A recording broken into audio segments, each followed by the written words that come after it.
자, 우선은 하락세 들어왔는데 저번에 9.13 때도 결국은 다시 올랐다. 5월이나 6월쯤부터 작년 다시 올랐으니까 이번에도 오래 가지 못할 거다 라는 의견들을 초창에 많이 했었죠. 지금도 하고 있죠. 대세 하락이냐? 5월에 보자. 왜? 청약열기 여전하니까. 청약열기 여전한가요? 어디에만 몰려요 지금? 로또, 청약이라고 불리우는 지역이나 아니면 풍선 효과로 띄우는 지역들. 예를 들어 검당 같은, 거기 지금 물량 엄청 많은데, 엄청 많고 미분양 최근에 빠졌다는 거는 그만큼 투기 수요들이 쑥 들어갔다는 건데, 풍선 효과 또 호도하니까 또 오르기 시작하죠. 청약 경쟁률이 오래 못 가죠. 그러면서 이게 서울의 수도권은 여전히 상승세다. 수도권 중에서도 핵심 지역은 떨어지고 있죠. 과천이나 분당 같은데. 그리고 상승률 줄어들고 있는데 상승세다. 여전히 상승세다. 그 다음에 선거 후의 실물경제 흐름.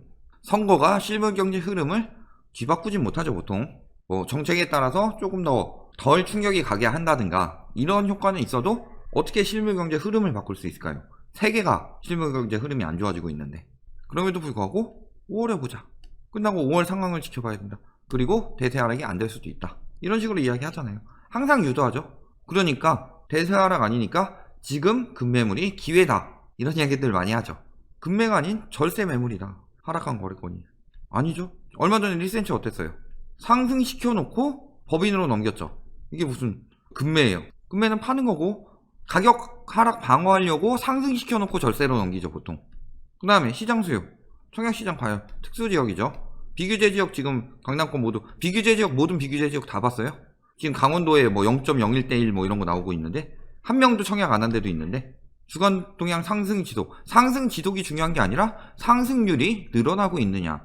상승률이 떨어지고 있다는 게 곧 하락세를 나타내는 지표죠. 노도강 여전히 오름세다. 노원 도봉 등은.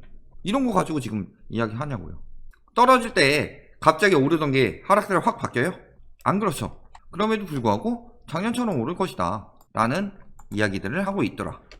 자, 요즘에 이제 깔깔 입고 너무 돌아다니느라고 이분을 많이 못 만나봤는데 빠슝 하고 날아가는 그분 뭐라 그랬어요?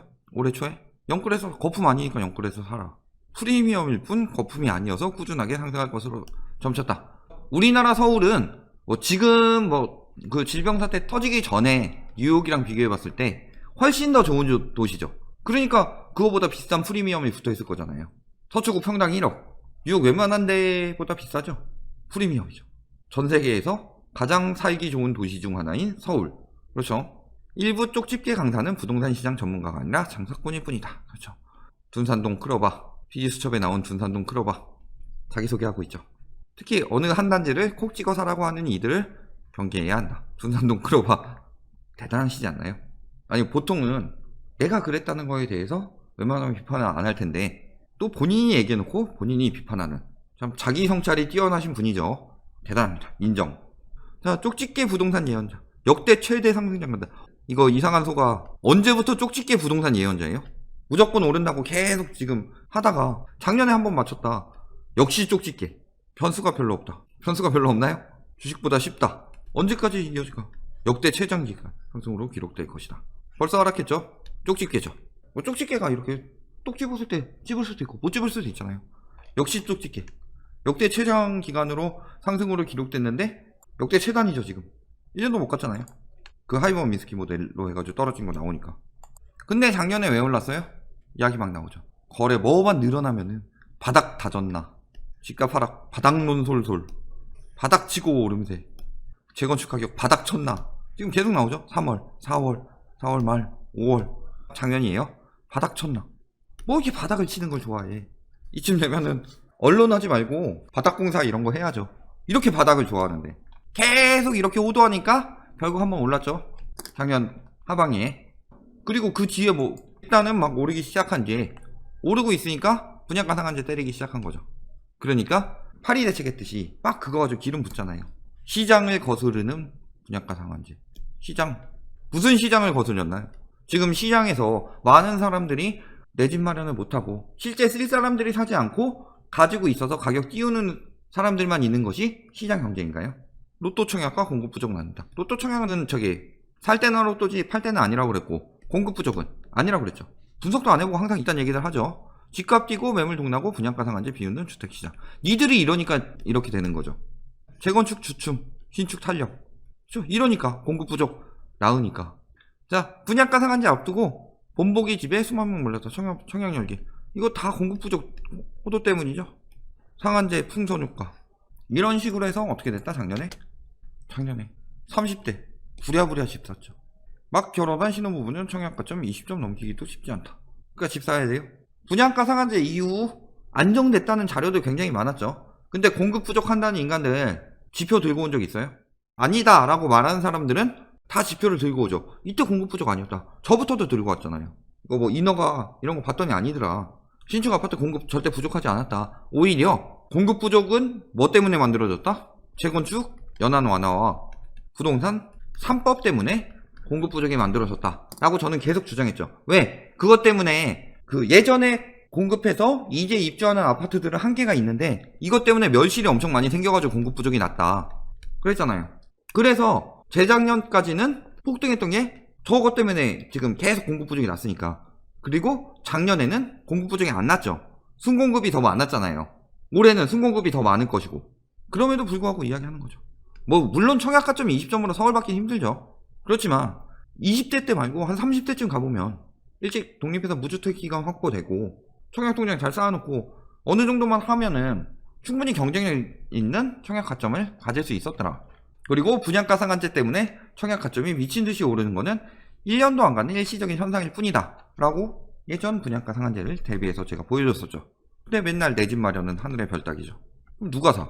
분양이 싸게 돼야지 결국엔 뭐다? 매매가도 싸게 나온다. 자, 그렇지만 뭐가 됐어요? 점수에서 밀리자 30대들 매매 큰손 냈다. 매입 1위. 자, 서울 아파트 매매 건수 7월부터 쭉 늘었죠. 분양가 상한제 호도 나온 뒤로부터 저저번 달까지도 많이 나왔다. 매입 비중 7월부터 장난 아니죠. 자, 그러면서 어떻게 된 거예요? 매매 가격 지수가 이렇게 떨어지고 있는데 바닥 쳤다. 근데 정말 바닥인지 아닌지 아는 사람들은 적어도 한 50대 정도 되는 분들이 많이 알고 있죠. 40대 후반이나. 이런 사람들은 바닥 아닌 거 아니까 별로 안 샀죠. 근데 바닥 쳤다 누가 넘어간 거예요? 30대. 그 다음에 40대 초반. 이런 사람들이 넘어가서 사기 시작하면서 가격이 오른 거죠. 뭐예요? 새로운 논리. 자, 여기서 이게 하락 나왔죠. 그랬는데 현실 부정하면서 오른 거잖아요. 현실과 다른 이야기를 하면서 이거 아니다.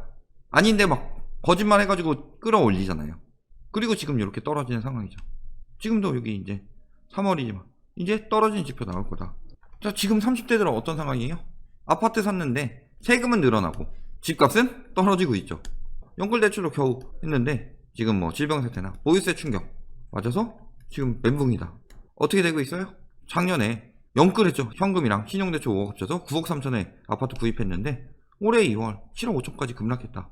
안양인데 풍선효과 오래 간다고 그랬어요? 벌써 작살나고 있죠. 그 다음에 여기 잠실 22억 신고가 나온 잠실 어떻게 돼요? 1억 5천에서 2억 정도 하락했다. 제가 연끌해서 사지 말라고 그렇게 얘기 많이 했었죠. 작년 초부터 얘기했었죠. 오를 때도 계속 얘기했었죠. 사지 말라고. 사니까 어떻게 돼요? 이렇게 된다.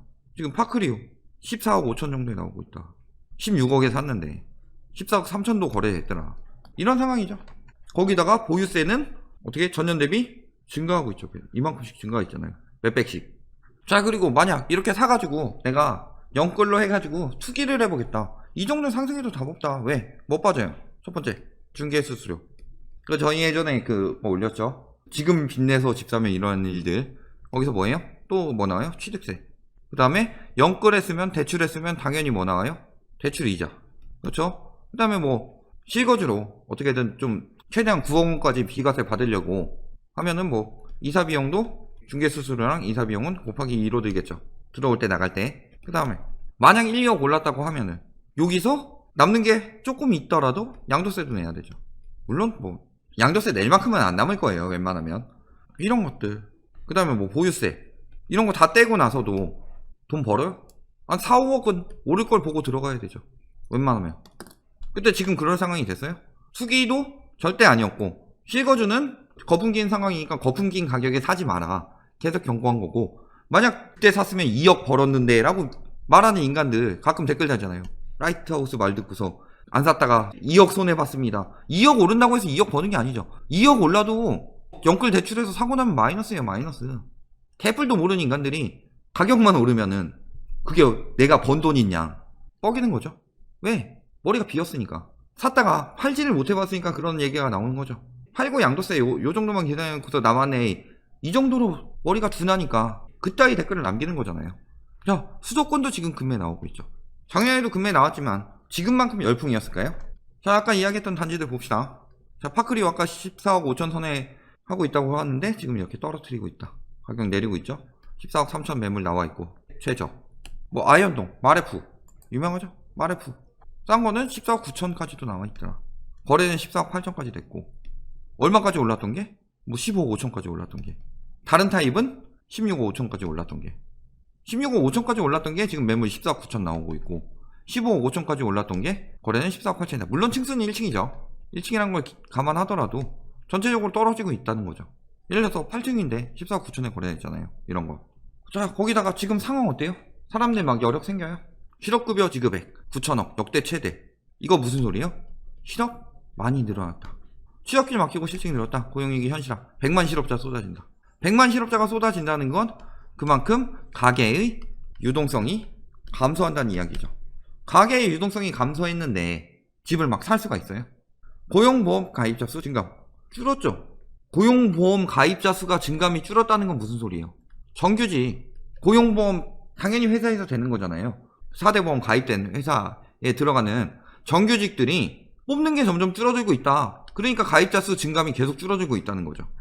자, 그럼 30대들 봅시다. 지금 50대들이 지금 사줄 리가 없어요. 자, 전국 아파트 경매 9.13 이후에 늘어났다가 뭐 다시 좀 줄었죠. 오른답시고 그래도 계속 늘어나고 있더라. 왜? 이번에 연끌 전에 무리해서 갭 투기한 인간들 보유세 올리니까 경매 계속 나온 거죠. 서울은 지금 다시 줄고 있는 추세인데요. 서울은 왜요? 이런 얘기했잖아요.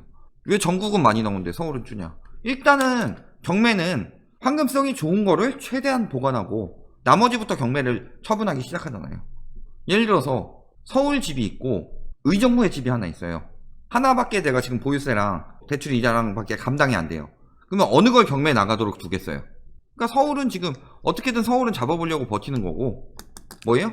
외부부터 빠지고 있는 거다. 아파트 경매.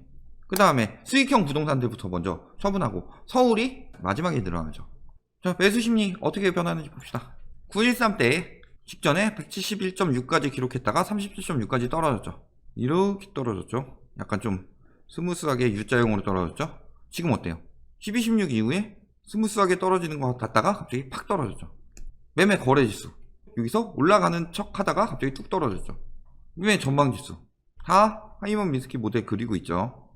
왜? 안 좋다. 집값 상승이랑 똑같이 나오는 거잖아요. 근데 뭐 이거 내는 이유가 뭐 100 넘었다고 어떻게든 뭐 오른다고 이야기하고 싶어서 그러는 건데 아니죠. 직접 봅시다. 자, 작년이랑 올해의 차이점. 자, 작년에는 어땠어요? 그 전까지 계속 부자들이 부동산을 증가시켰더라. 근데 작년 하락할 때 뭐 했다? 팔았다. 강남 3구, 강남 3구 외 수도권 다 팔았다. 그렇죠. 지방 같은 경우는 이제 부자들이 풍선 효과 노리고 들어간 거잖아요. 먼저 들어가 놓고 이러면은 지방 잠깐 풍선 효과 할 때 팔아먹고 빠져야지 생각하고서 미리 선점하고 지방 산 거잖아요. 지금 여기 다 떨어질 거 예측하고 들어간 거죠 이미. 12, 16 하고 나서 보름 동안 팔진 않았을 거 아니에요. 초창기에도 많이 팔고 떨어질 때도 많이 팔고 나중에 뭐 샀다기보다 어쨌든 핵심 지역들 부동산 줄이고 있었다. 이게 핵심이죠. 자, 그러면서 가계 부채가 증가했다. 집값 상승세가 멈췄는데 가계 부채가 뛰었죠 2월에. 이거 왜 그래요? 가계 부채가 필요 없는 부자들이 팔고 가계 부채를 내서 사야만 하는 서민들이 샀다. 영끌로. 그러니까 가계 부채가 팍 튄 거죠. 자, 소득 대비 그래서 지금 어디까지 올랐어요? 150% 상회한다. 아직 이거 확실한 건 아닌데 2018년이 149점인데 지금 훨씬 많이 늘어났잖아요. 기업이랑 가게를 좀 살려보겠다 했더니 나라 망한다는 듯이 이야기하고. 자, 이번에는 작년과 다른 거. 첫 번째는 뭐예요? 대출 규제가 심해졌다. 대출 규제가 심해졌으니까 어떻게 돼요? 그때 9.13 없애고 12, 16 들어간 거 아니죠. 9.13 플러스 12, 16까지 들어간 거죠. 그러니까 여기서 다주택, 여기서 고가주택을 때렸다. 대출이 강화되니까 어떻게 돼요? 살 수 있는 수요가 이때보다 이때가 훨씬 적다. 이런 걸 알 수가 있죠. 자, 결론 한번 얘기해 볼까요? 첫 번째, 그때랑 다른 이유 첫 번째는 대출 규제로 수요 떨어졌다. 두 번째, 이번에 누가 샀어요? 하락장을 30대 영끌이 막았다. 그동안 뭐 했어요? 부자들은 팔았다. 자, 그러면은 여기서 이 하락장을 무지한 사람들이 한 번 막아주는 게 하이먼 미스키 때 한 번 더 튀는 현실 부정의 단계죠. 그러면은 이번에 2차 하락장이 왔을 때 30대 영끌들이 막기에는 없죠. 살 사람들 이때 다 샀죠. 그리고 부자들은 그때 팔았는데 살까요? 안 사죠. 결론, 작년 같은 상승세는 없을 것이다. 끝.